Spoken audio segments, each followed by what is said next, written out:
everyone, and welcome to Fangirl, your podcast made by a fangirl for fangirls. I am Leire, your host, and this is your safe space to laugh, to cry, and to obsess together over anything and everything that we love.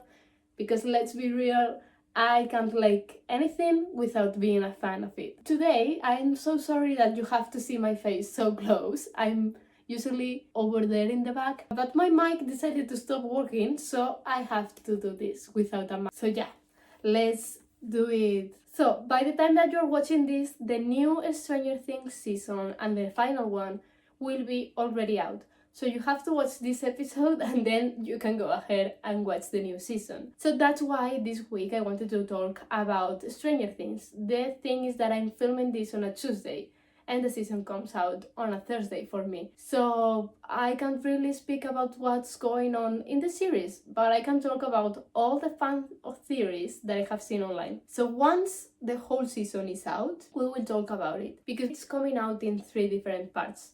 So I prefer to talk about everything in the same episode. The first part will be out this week on Thursday, Wednesday if you live in other countries. The second part, I think it's 3 episodes, will be out in like December 25th or something like that, and then the last episode will be out in December 31 or January 1st.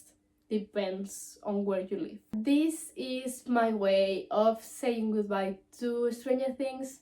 It's basically my favorite series in a really long time. I discovered it when I was like 15, 14, just because my English teacher at that time decided to let us watch one of the episodes in class with the excuse of learning English, and I fell in love with the series and just continued. And I even wrote a fanfic about Steve Harrington at some point. But please don't go to my Wattpad. You don't really need to read that. I cringe really hard every time I see it, but I don't want to take it down because it has a lot of reads, so it's just there.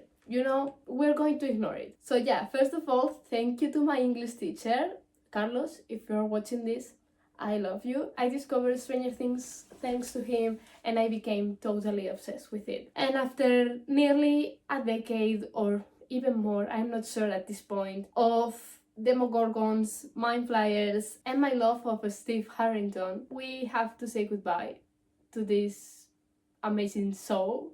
I've been reading really crazy theories, and I need to share them with you because they all are about death, and I'm not ready to watch anyone die. So grab your tissues and let's get into it. The first theory is about the real role, that's really hard to say, but the real role of Will Byers. As we know, Will was basically the first character that started everything in season 1. He's been the center of Hawkins' trauma from the really beginning. He was taken in 1983, and as we know, across all the seasons, he's been connected to this darkness. But what if that connection is deeper than we have even imagined? Like, what if Will is not just a victim, but also part of the problem? Because if you think about it, Will is the only one who has survived to the Upside Down. Like, Bart was killed in a second, Eddie killed by bats, and why did Will survive for a week in the Upside Down? It's clearly, in my opinion, proof that Vecna wants him for something. For what?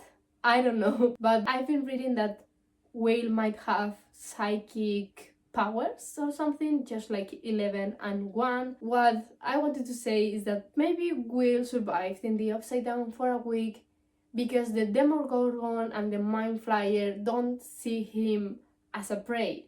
They see him as someone who they have to protect in order to do something really big for Beck. If it's true, this is going to change Will's story completely.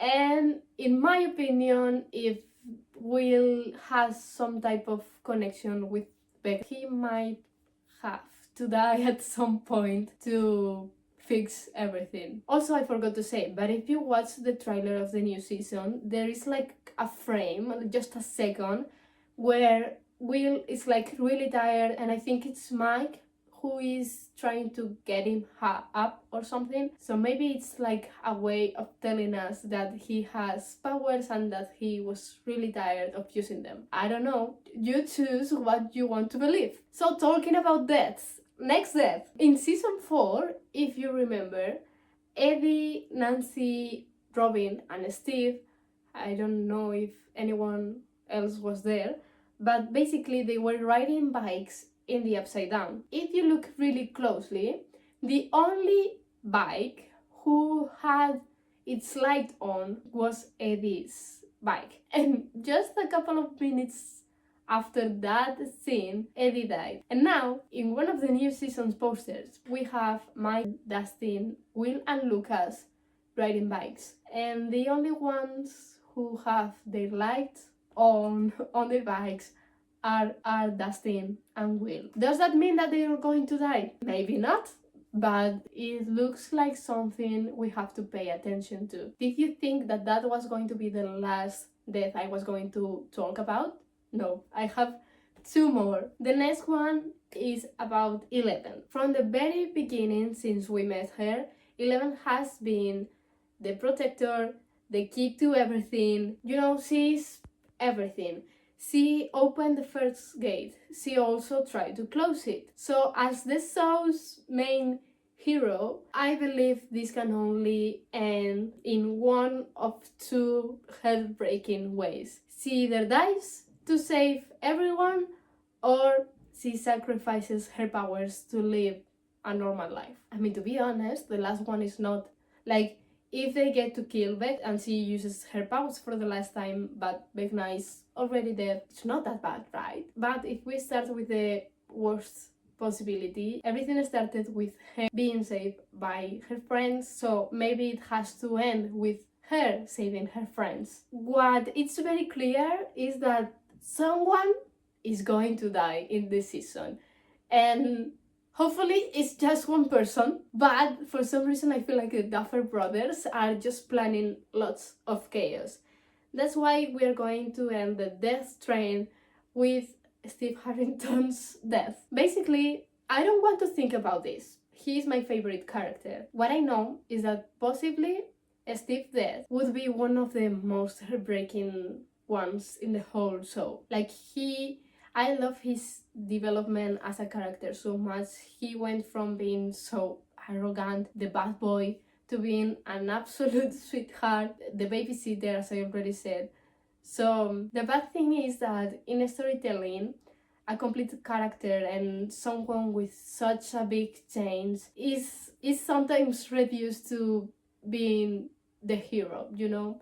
And people love to sacrifice heroes, so I don't even want to think about his death. The good thing about this and what I've been reading is that I saw somewhere that Steve was supposed to die in season 1, but since Joe Keery, the love of my life, is so charming and such a good actor, the Duffer brothers decided to keep him for longer, and that's maybe also why he will be dying in season 5, but hopefully not. In my mind, he will never die. He will be alive forever and always. Like, just losing Eddie was enough for me. That honestly, Eddie's death was one of the worst decisions I have seen in this show. They should have kept him, or at least keep Billy. I don't know. Bring everyone back. I don't care what they do. Just bring everyone back. Now, for the last minutes of my episode, I have 4 different theories, but they are really short ones. One is about Vecna. We all know that Vecna might be missing an eye. If we look at one of the posters, actually I think it's the one where they are riding their bikes, Vecna is missing an eye. And apparently in D&D, or like Dungeons and Dragons, the game that the kids are always playing in the series, in this game the Eye of Vecna is a legendary artifact. So to use it, someone has to sacrifice their eye and replace it with Vecna's. And the problem is that while this person gets powers, they're also kind of losing their own self. The good thing is that they will get to kill Vecna.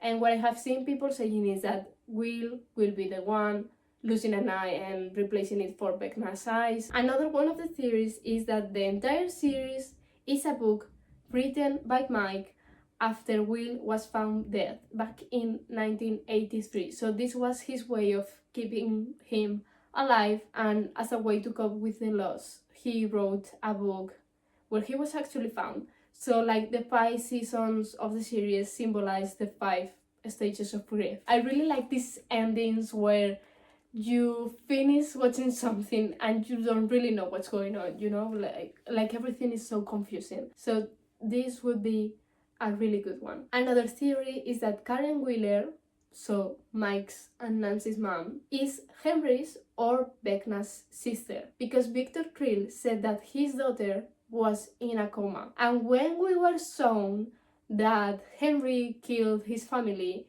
we saw the mom's corpse, but not his sister's. So maybe she didn't die, she was only in a coma, and when she woke up, she lost her memory and she doesn't really know what's going on. And that might be why in season 4, Vecna told Nancy everything that was going to happen and he didn't kill her. I really like this theory too, because people were saying how the mom looks the same as Henry's sister, and what's her name? Holly?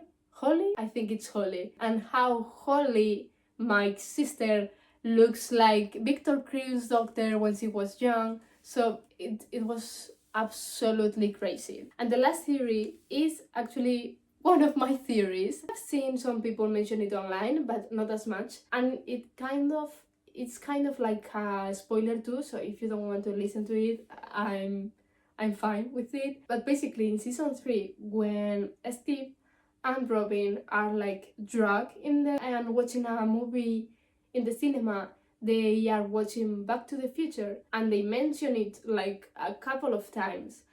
And then in season 5, in the trailer, we see that Steve and Dustin are like in a car and that they have to go really fast somewhere. So what if they have built a time machine inside the car to go back to 1983 and change everything? I know it's crazy, but just believe me, I think there is something in there. Anyway, I think that when you look at all these theories, the only thing that I have really clear is that to get a victory from the party in the final season of Stranger Things is going to cost something.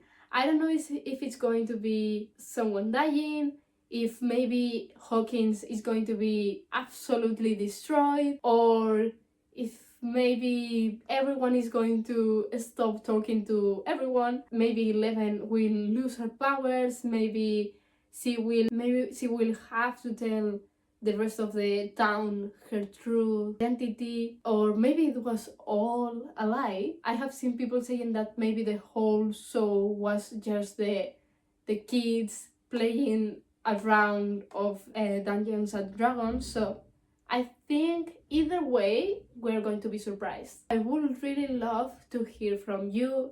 Which one of these theories do you think is most likely to happen? What are your own theories?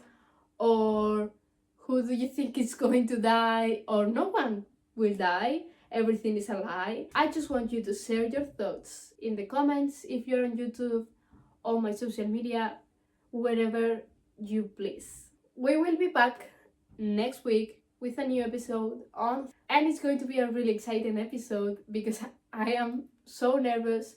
I am going this Sunday on my first ever concert. I'm going to Vecna in Madrid. I will be traveling. I will try to make a vlog for YouTube, but I can't promise that. But you will definitely have an episode of me talking all about the concert. But meanwhile, I invite you to subscribe to the podcast or just follow it in every platform you can join our Discord server where we get to fangirl together, You can follow me on socials. I'm literally on every social media platform. My username is Lady on Track in every platform. You will have the link somewhere too, so you don't have to look for me. And that was all for today's episode of Born to Fang. Thanks so much for being here. Thank you for supporting me every day, and I'll see you on the next episode. Bye!